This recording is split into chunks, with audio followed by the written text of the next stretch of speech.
இப்பொழுது திருமண பொருத்தத்தை பற்றி இங்கே ஒரு அதை வாங்குப்பா நிகழ்வுகள் நல்லா சொல்லிக் கொடுக்க போகிறோம். இதுவரை கண்டிராத ஒரு திருமண பொருத்தம். திருமண பொருத்தம் சொல்லிட்டாலே நம்ம மக்கள் நிறைய விருப்பத்தோடும் வேண்டுதலோடும் செய்கிறோம். எல்லாருக்குமே கல்யாணத்துக்கு முன் கல்யாணத்துக்கு பின் உறவுகள் என்பது தாய் நம்மை ஈன்றாள், நம்மை சுமந்தாள், நம்மை ஒரு பெண் சுமந்து நமக்கு ஒரு குழந்தையை சுமக்க கொடுக்கின்றாள், நமக்கு ஒரு குழந்தையை சுமக்க கொடுக்கின்றாள். அப்போ இந்த திருமணத்தன்னைக்கு திருமண பொருத்தம் பார்ப்பதில் நிறைய கேள்விகள், நிறைய விஷயங்கள், நிறைய செயல்பாடுகளை பற்றி நீங்கள் நல்லா தெரிஞ்சுக்கணும். நாம் திருமண பொருத்தம் குறித்து கொடுத்த பிறகு வாழ்ந்தவர்கள் எத்தனை, வாழாதவர்கள் எத்தனை, இது வரமா சாபமா? நாங்கள் கொடுத்த தலைப்பு சரிதானா? வரம்னா நல்லா வாழ்ந்துட்டானா சொல்லுவான், சரியாக வாழலைன்னா அவர் குறித்து கொடுத்து நான் இன்னும் இழுபறியில் கிடக்கேங்க நீங்கள் வேறு அப்படின்னு சொல்கிறவங்க எத்தனையோ பேர் இருக்காங்க. இதற்கான காரணங்களை ஆராயக்கூடிய ஒரு இடமே இன்று, ஆராயக்கூடிய இடமே இன்று. முதலில் ஒன்றை தெரிந்து கொள்ளுங்கள், ஒன்றை தெரிந்து கொள்ளுங்கள். இன்றைக்கி கொடுக்குற சப்ஜெக்டு நிறைய வித்தியாசமாக இருக்கும். அது எப்படி கடைப்பிடிக்கிறோம், அதனால் நாம் என்ன சுகம் காண்றோம், என்ன சுமையை அனுபவிக்கிறோங்கிறது தான் இதில் உள்ள விஷயம். இது பொதுவாக பிறப்பு ஜாதகமாக, கோச்சார ஜாதகமாக, ருது ஜாதகமாக, இந்த மூணுக்கும் ஒரு கிளாரிஃபிகேஷன் எடுத்துகிட்டு தான் திருமண பொருத்தத்துக்குள்ளே போக போகிறோம். பிறப்பு ஜாதகத்தை மட்டும் வச்சு திருமண பொருத்தம் பார்த்து கொடுத்துறோம். கோச்சாரம் என்கிற நிலையை வச்சு அன்னைக்கு நம்ம எடுக்கிறோமா, இல்லை ஒரு பெண்ணோட ருது ஜாதகத்தை கல்யாணத்துக்கு நாம் எடுக்கிறோமா, இல்லை அவன் மாமையா கூட சண்டை போடாமல் இருப்பாளா, பின்னாடி கோர்ட்டு கேஸ் வராமல் இருக்குமா? ஏன்னு சொன்னால் மிருகசீரம் சித்திரை அவிட்ட நட்சத்திரத்துக்கு ஒரு ஆணுக்கோ ஜாதகம் பார்க்கும் பொழுது, மிருகசீரிசம் சித்திரை அவிட்ட நட்சத்திரத்தில் உள்ள ஜாதகதாருக்கு அவருடைய பிறப்பு ஜாதகம் பொருந்துமா, ஒரு பெண்ணினுடைய ருது ஜாதகம் பொருந்துமா என்பதே முதல் கேள்வி.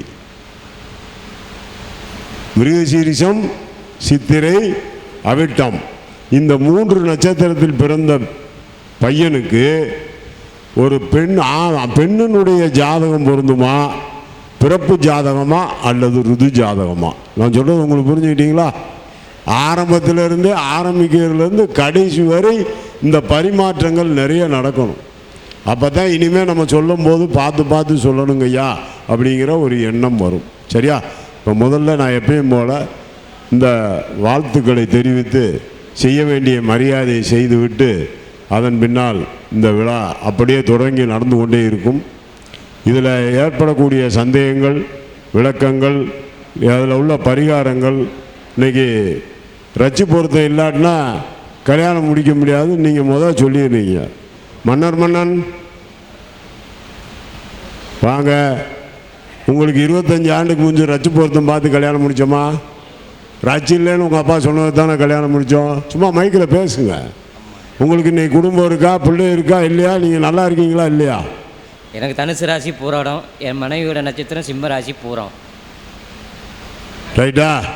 இவங்க 2 பேரும் கல்யாணம் முடிச்சு வச்சு 2 குழந்தை பிறந்து டிகிரி வாங்கி வேலைக்கு போய் நல்லா இருக்கு. அப்போ ரச்சி சரியில்லைன்னு சொன்னது நீங்கள் ரைட்டா தப்பா? ஜோதிடரான மதுலிகா ராணி எந்திரிக்கலாம், உங்களுக்கு ஹஸ்த நட்சத்திரம், நீங்கள் கணவன் மனைவி குழந்தைகளோடு நல்லா இருக்கீங்களா? இன்னைக்கு கூட புது கார் வாங்கிட்டு வந்து என்கிட்ட ஃபேன்சி நம்பர் வாங்குறீங்க. ரஜி இருக்கா உங்களுக்கு? இப்போ நம்ம திருமண பொருத்தத்தினுடைய ஸ்டார்டிங் புரியும்னு நினைக்கிறேன். நான் சொல்கிறது உங்களுக்கு புரிஞ்சுக்கிட்டீங்களா? ரஜ்ஜை வைத்ததும் ரஜ்ஜு வைப்பாததும் திருமண பொருத்தமும் 60 ஆண்டுகளுக்குள் வந்தது தான். 60 ஆண்டுகளுக்கு முன்னால் யாரும் திருமண பொருத்தம் என்பதை பேர்ராசி பொருத்தமாகவும் இறைவனுடைய பூக்கட்டி பார்த்ததாகவும் தான் பார்த்தார்கள். நாம் இன்று அதை வைத்து நிறைய பலன் சொல்லி நல்லதும் நடக்கின்றது, கெட்டதும் நடக்கின்றது. இப்போ நான் ஒவ்வொரு உதாரணத்தையும் காட்டிக்கிட்டே வர்றேன், அப்போது நீங்கள் புரியும். இருந்தாலும் இப்போ ஆரம்பம் எப்படி இருக்குங்கிறது தெரியுதா உங்களுக்கு? ஆதாரபூர்வமாக காட்டி காட்டி சொல்லுவான். அப்போ தான் நம்ம சொல்கிறது சரியா தப்பா இது நமக்கு தெரியும். சரி, நார்த்தில் ரச்சு பொருத்தம் பார்க்குறாங்களா இல்லையா? வட மாநிலங்களில் ஜோதிடம் பார்ப்பவர்கள் ரச்சு பொருத்தம் பார்க்குறாங்களா? இது ஒரு ஜோதிட மாநாடு. இதில் நான் கேட்கின்ற கேள்வி, வட மாநிலத்தில் ரச்சு பொருத்தம் பார்க்க மாட்டாங்க, நாடி பொருத்தம் தான் பார்ப்பாங்க. வாத பித்த சிலேத்தும நாடி எடுத்து அந்த நாடி பொருத்தம் மூலமாக தான் பார்ப்பாங்க. அதையும் உங்களுக்கு சொல்லிடுறேன், 60 ஆண்டுக்குள்ளே தான் அந்த திருமண பொருத்தம் நன்றாக இருக்கின்றது. நமக்கு தசமகா பொருத்தங்கள் 10 பொருத்தங்கள். ஆனால் கேரளாவை பொறுத்தவரையில் அந்த காலத்தில் 27 பொருத்தங்கள் எழுதி வச்சுருக்காங்க. அந்த 27 பொருத்தத்தை இன்றைக்கி சொல்கிறேன். அதில் வாக்கியத்தில் எது வருது, திருக்கணிதத்தில் எது வருதுன்னு தெரிஞ்சுக்கணும். அப்போ நம்ம செய்யக்கூடிய காரியங்கள் அத்தனையும் நன்றாக இருந்தால்தான் உங்களுடைய படிப்பும் நன்றாக இருக்கும். நான் சொல்கிறது சரிங்கிறீங்களா தப்புங்கிறீங்களா? என் ஸ்டூடெண்ட்ஸுக்கு தெரியும், என்கிட்ட படிக்கிற ஸ்டூடெண்ட்ஸ் அத்தனை பேருக்கும் தெரியும். இதெல்லாம் உண்மை, சாமி சொல்லியிருக்காரு. ப்ளஸ் ஆர் மைனஸ் பாசிட்டிவ் நெகட்டிவாக உள்ள பிளட் குரூப்பை சேர்த்திங்கன்னா செவ்வாய் தோஷம் வேலை செய்யுது. பாசிட்டிவும் சேர்த்தா வேலை செய்யலை. அப்போ செவ்வாய் தோஷம் உண்மையா பொய்யா? இதே மாதிரி தான் ராகு தோஷம், இதே மாதிரி தான் உங்கள் புத்திர தோஷம். ஒன்று தெரிஞ்சுக்கிங்க, மாத்திரு கர்மா, பித்திரு கர்மா, சத்துரு கர்மா, பத்தினி கர்மா. பத்தினி கர்மாவுடைய மனைவியினுடைய கர்மா, பூர்வ ஜென்ம கர்மா.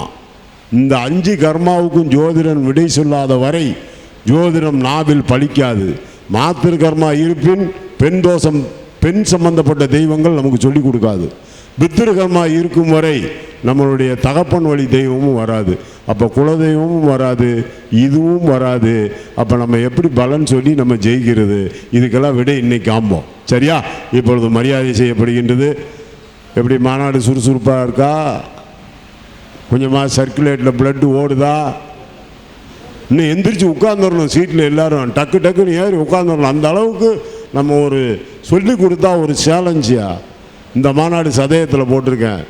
அடுத்த மாநாடு எங்கள் சிவகங்கை சரவணன் ஐயா முன்னாடி நாட்டரசங்கோட்டை கண்ணாத்தா கோயிலுக்கு எதிர்த்த மண்டபத்தை பிடிச்சி போட்டிருக்கேன். ஆவணி மாதம். இப்போ உங்களுக்கு அழைப்பதெல்லாம் சொல்லிடுவோம். அன்னைக்கு என்ன, இது தோல்வி சம்பந்தப்பட்ட நட்சத்திரம். சதய நட்சத்திரங்கிறது இப்படி காட்டுற நட்சத்திரம். திருவாதிரை நட்சத்திரம் அங்கே போட்டிருக்கிறது ஜெயிக்கக்கூடிய நட்சத்திரம். அதிலே அடிச்சிருப்பேன் பாருங்கள். அப்போ தெரியும் ஏன் திருமண பொருத்தம் சொல்லி தோற்று போனோங்கிறதுக்கு இது. அடுத்து அங்கே போய் அடித்து ஜெயிக்கிறது எப்படிங்கிறது அது. சரியா? தொடர்ந்து இது போன்ற நிகழ்வுகளை பார்க்க சுதர்சன் அஸ்ட்ராலஜி ரெமிடிஸ் சேனலை லைக் செய்யுங்கள், சப்ஸ்கிரைப் செய்து பெல் பட்டனை அழுத்தவும்.